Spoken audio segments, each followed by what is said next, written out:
So we're in Clovis, California. We just finished replacing a couple of components on this water heater. This is not our installation, number one.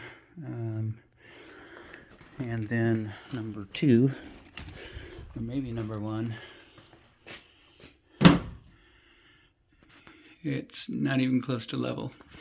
I'm sure it still works fine, but anyway, so it's a tandem, it's a two-car garage and then with like a back workshop. So it's probably another 120 square feet, but this garage does not have enough intake air, combustion air, to have the intake in the garage. I'm not tall enough, as you can see. They just put a cap, not a cap, but a grate on there, so it's pulling air from inside. So this will never function the way it's supposed to at full capacity. It may even degrade sooner than what they would like. What they should, all they had to do was just drill the holes in the wall right there and take the intake air outside, and then you got the world breathing air all the way in. So anyways, not our job. Exhaust is going up, I'm assuming, all the way up through the old water heater vent, all the way up through the roof. So 2-inch PVC, and anyways. Down here they tied into the existing gas, and you're further than 10 feet off the main, and so this gas line, the 1/2 inch, is also undersized. Should have been a 3/4 gas, dedicated gas line from the main, but who's counting? And then of course, not strapped on the wall, but not our deal. What was going on when we got here is they had galvanized nipple here on the hot water isolator, galvanized nipple here on the cold water isolator, and so the two supply lines are in here. They've probably been okay. I mean, they were corroding through, and the pipe nipples, just in a year and a half, they were degrading on the inside. It was growing. You know, the rust was growing and closing the nipples down. So we gave you brass. Just pull it out. Left this, pull it out, gave you brass. Put a new connector in. You know, there was only one side that was bad, connecting to the galvanized pipe. Might have been able to leave them in, but we just put new supply lines in.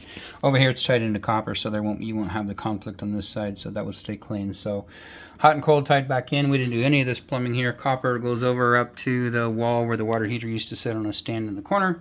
And the relief line, we just tied it back in. What they had done here, they had a 3/4, 3/4 T with a 1/2 inch female copper adapter and then PVC. And what they'd done is they'd taken the condensate line and run it over into the relief line. Two code violations. One, you can't put the relief line, combine it with the pressure line. Number two, the fluid that's coming out of the condensate line is corrosive, and it'll take a few years, but it will eat through the copper.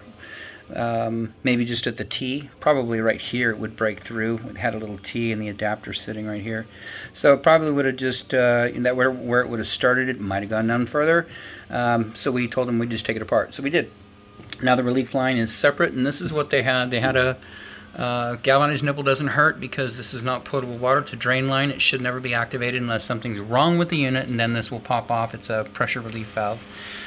So all we did was took the existing line, cut all that out, crimped on a brass connector, and then just gave you a couple fittings. This is all brass. That's all we have on the truck. We don't use any galvanized. But we got this over here so the flexible line would connect. So it's tied back in, and then we took and cut this out, 1/2 inch PVC, a couple 45s back against the wall, dropped it down, stubbed it out, and then got you a couple of drywall anchors right there. These screws were just screwed into drywall. This is a drywall anchor. It screws in, and then the screw goes into it. So this is solid, and this is solid. I'm not going to go back outside and take a picture. It's just simply protruding from the wall. We got a 1/2 inch iron pipe escutcheon on it, and then we did silicone it closed.